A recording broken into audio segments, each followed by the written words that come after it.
desisyon karong eleksyon. Ang pangutana, kung saan nato masiguro na sakto ang atong pagpili. Siyempre, importante ang impormasyon, tanawa ang track record sa mga kandidato, kung sa ilang nahimo ug mahimo pa, basa ang ilang plataporma ug paminaw ang ilang tumong para sa komunidad.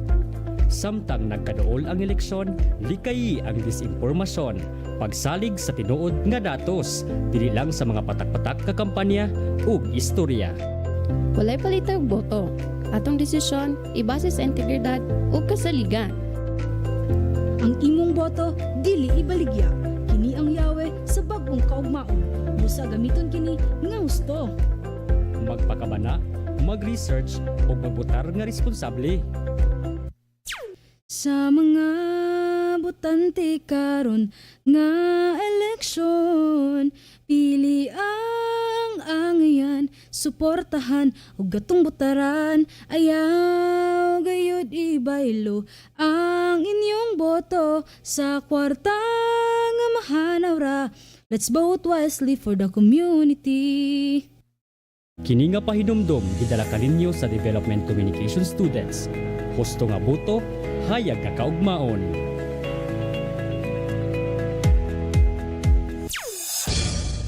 This is 104.5 DxBU 104.5.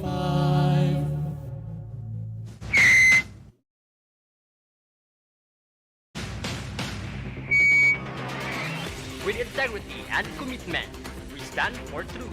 No bias, no agenda, just pure, unfiltered news you can rely on. Stay informed, stay aware, stay ahead. This is DxBU 104.5 FM, the voice of Bukidnon State University, your smart, educational, and community-based FM radio station of Bukidnon State University.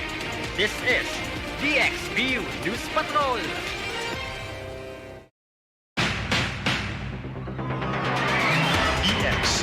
You are listening to DxBU 104.5 FM, the smart, educational, and community-based FM radio station of Bukidnon State University. Welcome to the program. This is DxBU News Patrol, bringing the latest news from local, national, and international that matters. DxBU. Good morning, Malaybalay City. Good morning, Province of Bukidnon. And of course, good morning, Bukidnon State University.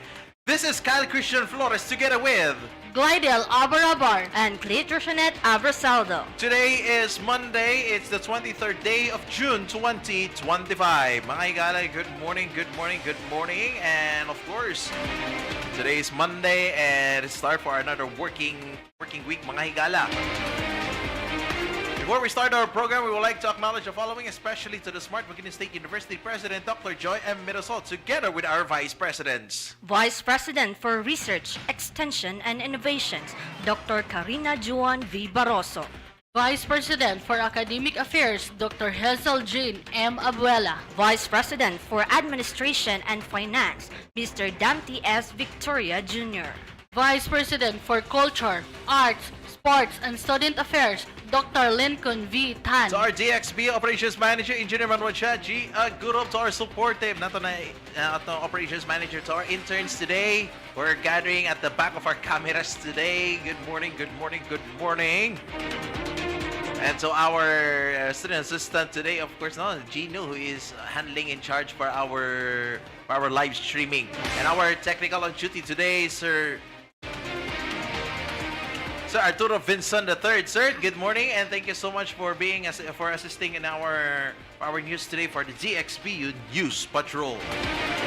We're live today on our Facebook on Facebook on DxBU 104.5 FM and of course our YouTube channel DxBU 104.5 station. Now let's start off with our details and of course our headlines for this morning.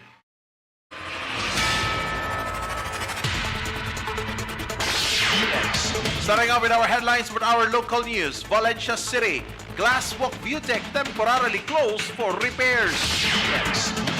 Manolo Fortich hosts Job Start Philippines Skills Training. Bukidnon State University celebrates 91st commencement with 1,627 graduates. For the regional news, the Guzman's leadership in Northern Mindanao lauded. Sarangani teachers brave flooded river to reach home. SEC Davao monitors cryptocurrency scams amid rising online threats. Cotabato City celebrates 66th founding anniversary. For our national news, Philippine PhilHealth launches enhanced kidney transplant benefit package. Department of Agriculture proposes bill to empower NFA for 20 pesos per kilo rice program. Malacanang declares special holidays for June and July festivities. Supreme Court abolishes second placer role in elections. For ASEAN News, ASEAN Secretary General to visit Morocco for dialogue partnership talks. For international news, Cambodia records 5th bird flu death this year. For our sport news, Kevin Durant hits Houston in Major 3. For Showbiz News, Cardong Trompo crowned Pilipinas Got Talent champion with near-perfect score. Details for our program for DXBU News Patrol. Stay tuned. Weather update. Now let's start up with our weather update for today. Today is Monday. It's the 23rd day of June 2025. DXBU. Based on the 4 o'clock in the morning weather forecast Papagasa, there is no tropical cyclone or low pressure area within the Philippine area of responsibility. Northern Mindanao will experience partly cloudy to cloudy skies with isolated rain showers, thunderstorms, and lightning due to the southwest monsoon or habagat. Meanwhile, the previously reported low-pressure area has developed into a tropical cyclone outside the Philippine area of responsibility and is located approximately 2,425 kilometers east-northeast of extreme northern Luzon. Moving northeastward at 20 kilometers per hour, the cyclone has no direct effect on the country. Light to moderate winds coming from the southwest to west will prevail, resulting in wave heights of 0.6 to 1.2 meters in the sea surrounding northern Mindanao. Meanwhile, here in the province of Bukidnon, including the city of Malaybalay, the city of Valencia, and the nearby areas will have partly cloudy to cloudy skies with isolated rain showers or thunderstorms due to the southwest monsoon or habagat. Light to moderate winds coming from the southwest to west direction will prevail with possible flash floods or landslides during the severe thunderstorms. Here in the Malaybalay City, recorded with the minimum temperature was at 2 o'clock in the morning today with 20.2 degrees Celsius and the maximum temperature recorded at 2 o'clock in the afternoon yesterday with 31.2 degrees Celsius. Maximum related humidity was recorded at 2 o'clock in the morning today with 96% and the minimum related humidity was recorded 11 o'clock in the morning and 2 o'clock in the afternoon yesterday with 62%. Sunrise was at 5:24 in the morning and sunset set at 6 o'clock in the afternoon. Now let's move on to our local news. Bringing you the heartbeat of our community, local news. For our local news today, the glasswalk view deck at Mount Anahawon, Sitio Sumpong, Banlag, Valencia City, Bukidnon is now temporarily closed to the public and all tourists effective June 22, 2025. This closure follows a recommendation from the City Tourism Office. The decision prioritized public safety due to the cracked glass panels that require immediate replacement. The temporary shutdown ensures that visitors are not exposed to any risk while the necessary repairs are undertaken. Local authorities are working to expedite the replacement of the damaged glass sections. Once the repairs are complete and the structure is deemed safe, an announcement will be made for its reopening. Visitors are advised to monitor official advisories for updates on when the popular view deck will once again welcome guests. DXBU. The 10-day Job Start Philippines program soft or core skills training commenced on June 19, 2025 at the Technical Skills and Development Center Norminco Compound, Barangay Tanlucan, Manolo, Fortich. This initiative is joint effort by the Department of Labor and Employment, Region 10, and the local government of Manolo Fortich through its Public Employment and Service Office o PESO. According to Lorraine A. Requento, PESO manager, Manolo Fortich is one of the only 3 areas in northern Mindanao alongside Oroquieta City and Cagayan de Oro City chosen for the Job Start Philippines program this year. Manolo Fortich has a 100% employment rate from its previous implementation in 2017 and 2021, likely influencing Dolly's selection. Dolly allocated 85 slots for Manolo Fortich this year. Eligible participants are 18 to 25 years old, out of school college students who passed the interview. The training covers 18 modules, focusing on essential workplace behaviors like punctuality, honesty, and integrity. The top 34 graduates will proceed to an internship program with partner companies, while others will review job fair assistance. Participants receive 400 pesos daily and 200 transportation allowance from Dolly, aligning with Mayor Rogelio N. Quino's Education for All agenda. BukSU. Bukidnon State University or BukSU conferred degrees upon 1,627 students during its 91st annual commencement exercises held over 4 days, June 13, 17, 18, and 19, 2025. The College of Arts and Sciences or CAS led with 470 graduates and a total of 130 students graduated with honors, with 111 cum laude and 19 magna cum laude. Beyond the numbers, individual stories of perseverance emerged. Geraldine Anaos, Gascon, a College of Law graduate and government scholar, expressed her commitment to public service. Economics graduate Raymark Ortez, the first in his family to achieve higher education, navigated economic challenges and gender identity with the university's support. Fellow economics graduate O.R. Pinahan, a working student from Higaonan tribe, aimed to inspire other indigenous youth. University President Dr. Joy M. Merosol highlighted that education should cultivate character, vision, and leadership. She encouraged graduates to be thinkers, creators, and change makers who lead with intellect and integrity, emphasizing purpose, anchored innovation, and compassionate leadership. The BukSU President Dr. Joy M. Merosol expressed pride in class of 2025, urging them to continue forward. BukSU. Covering the stories that matter across the region. Regional News.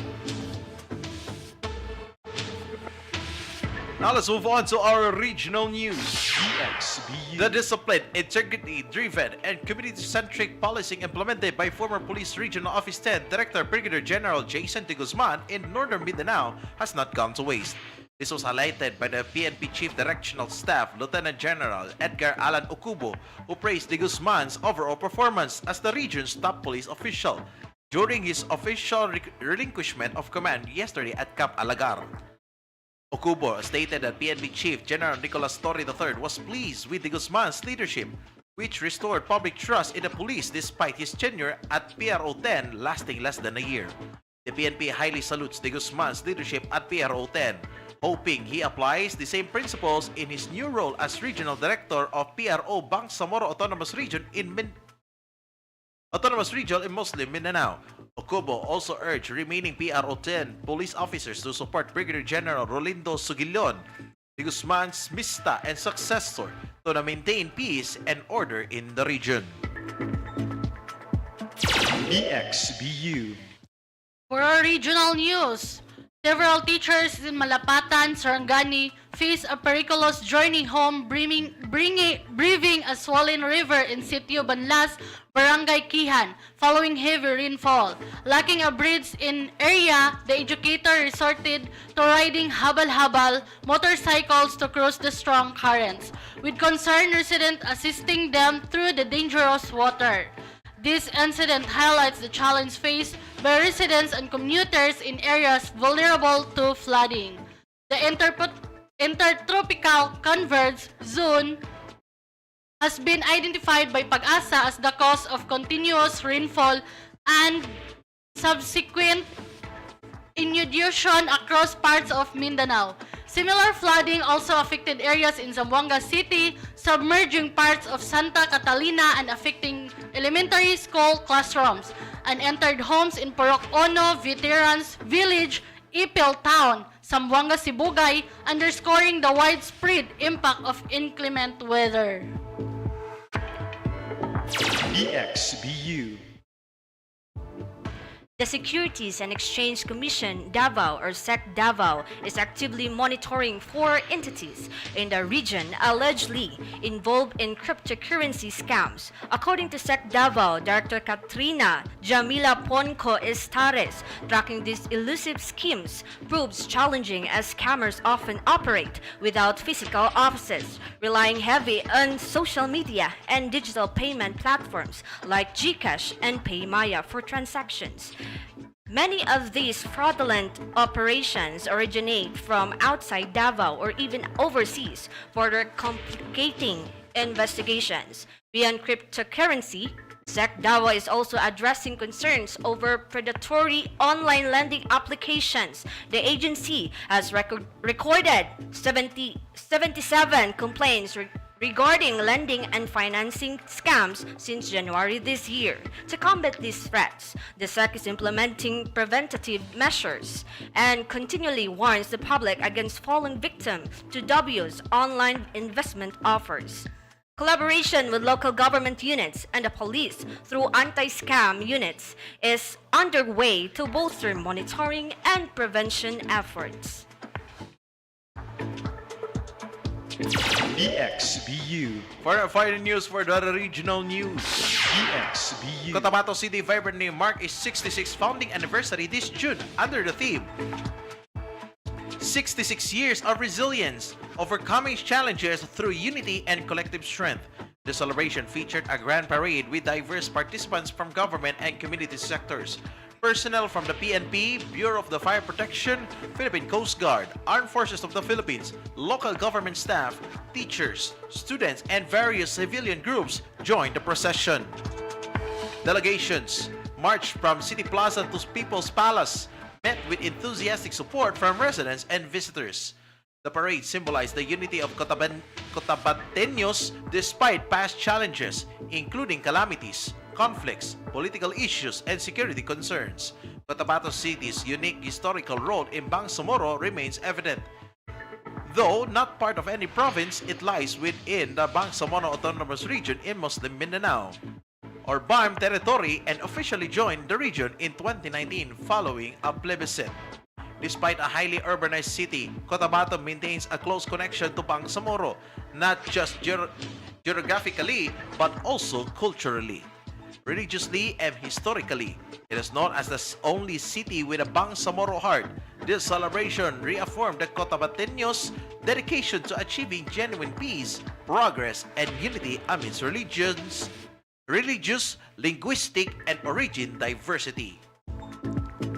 BukSU. And for our national From news, coast to coast, national news.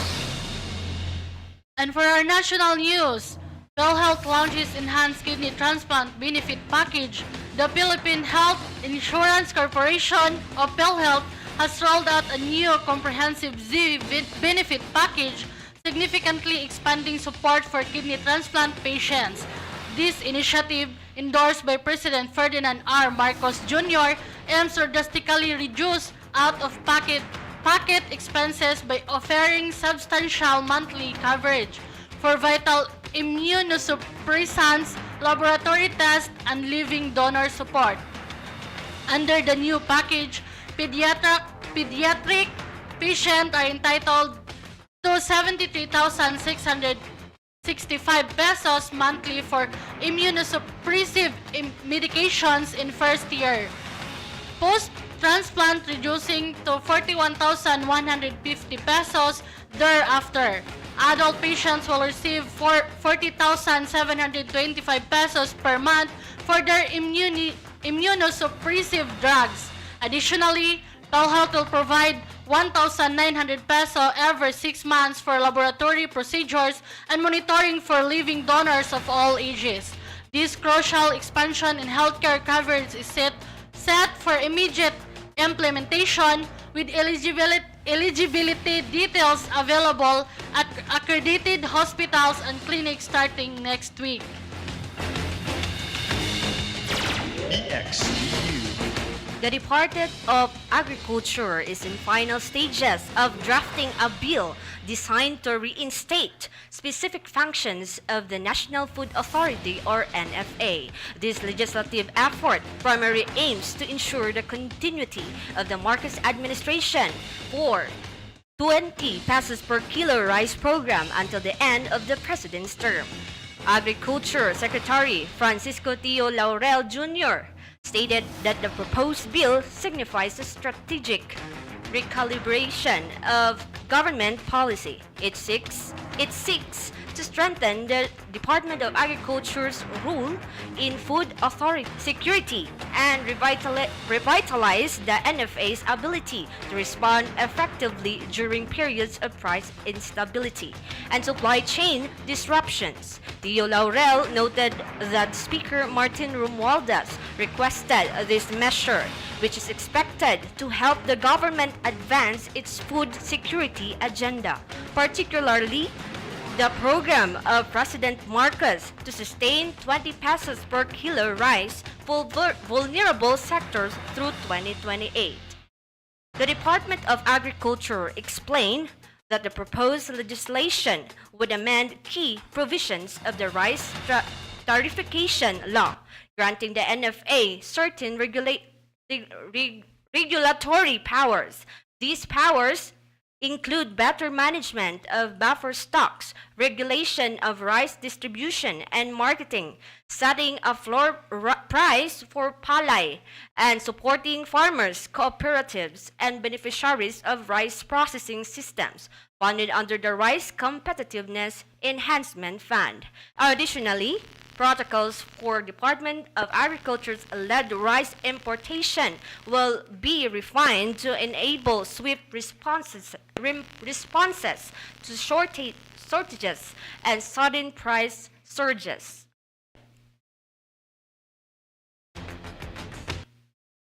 BukSU. Malacanang has officially announced a series of public holidays across the Philippines for June and July, recognizing local festivals and founding anniversaries.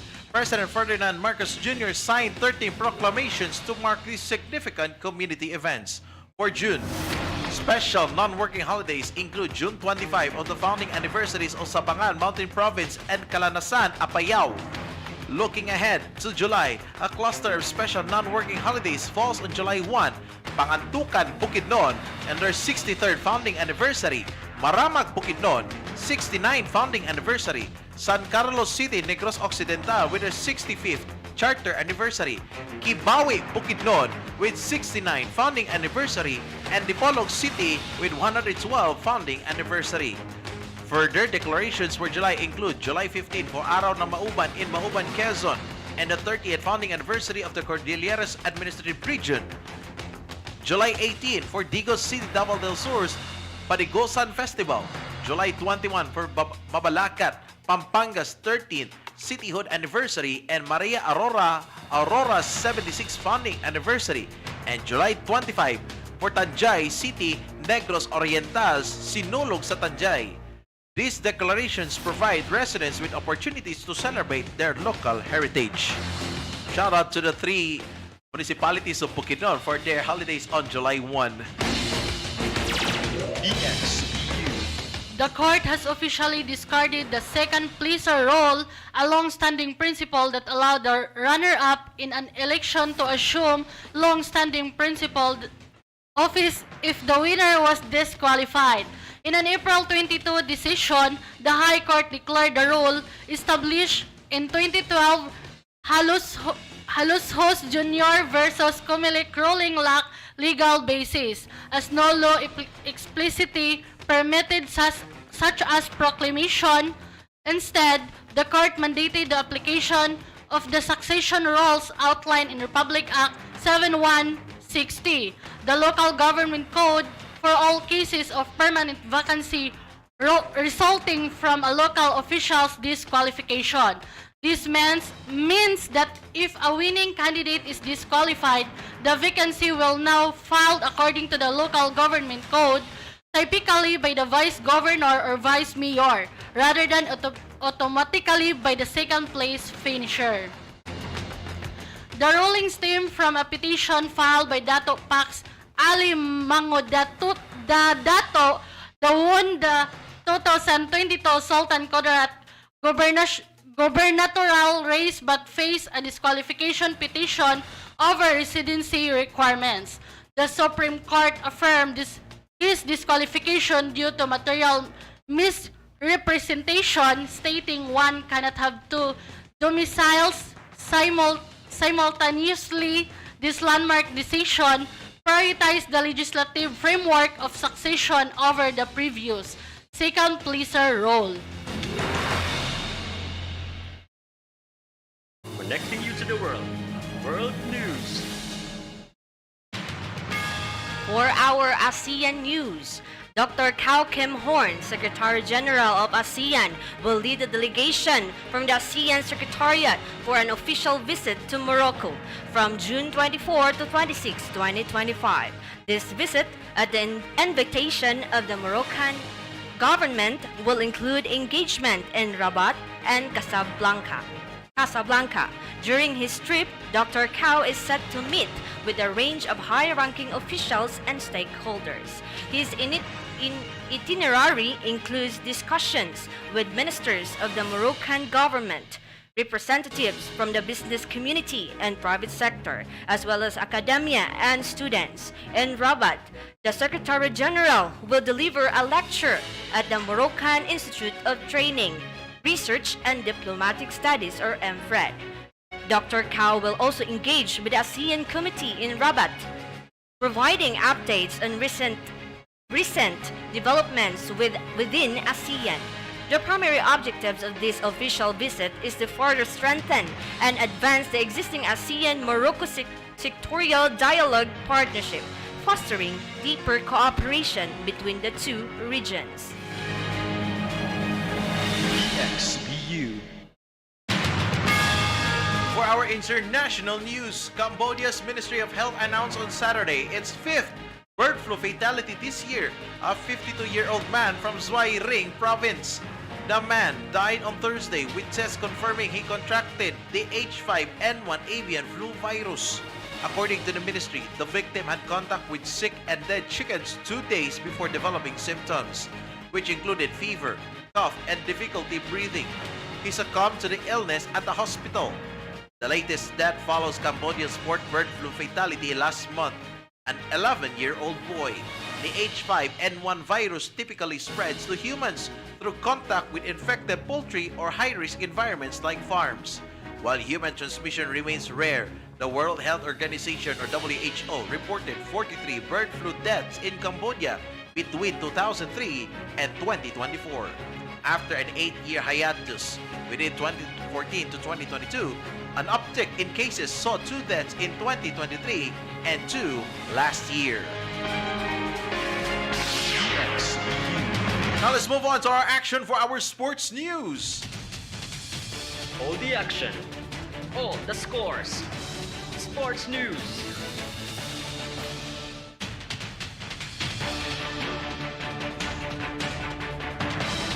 For all the Kevin Durant fans, this is a news. This is a news for the fans for Kevin Durant. Two-time NBA champion Kevin Durant is reportedly moving from the Phoenix Suns to the Houston Rockets in a significant trade.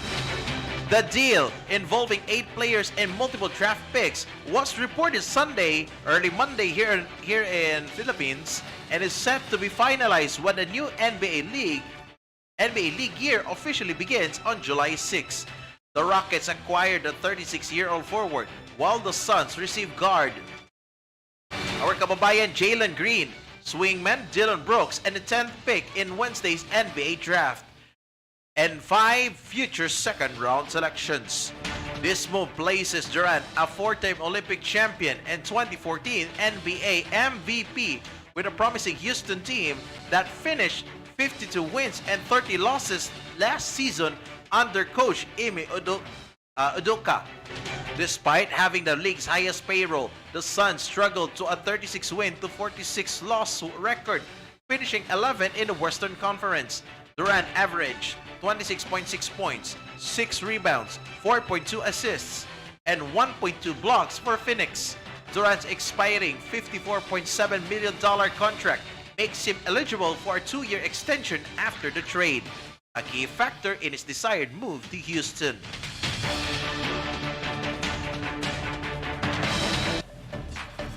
Lights, camera, headlines, showbiz news. For our showbiz news, Ardong Trompo, the masterful spinning top exhibitionist from Dasmariñas, Cavite, has been crowned the champion of Pilipinas Got Talent Season 7. He secured a historic win in Sunday night, June 22, 2025, receiving an unprecedented 99.5% score for his final performance. According to Trumpo captivity judges Freddy M. Garcia, Eugene Domingo, Catherine Bernardo, and Danny Pangalinan, along with the audience, with his intricate and mesmerizing display of traditional trompo tricks.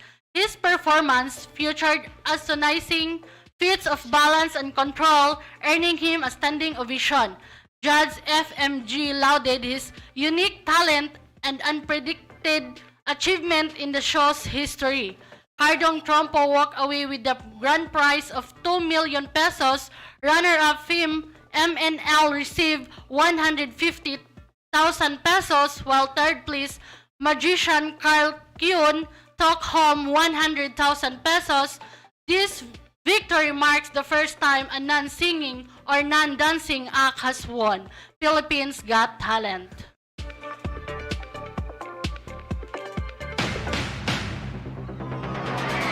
Time check, 11:22 in the morning, mga higala. Happy noon time, and of course, happy lunch time to all our BukSU community who are taking their lunch. And of course, to our mga kaigalaan po nato, mga higala, don't forget also to for our announcements. Oh, the enrollment is already.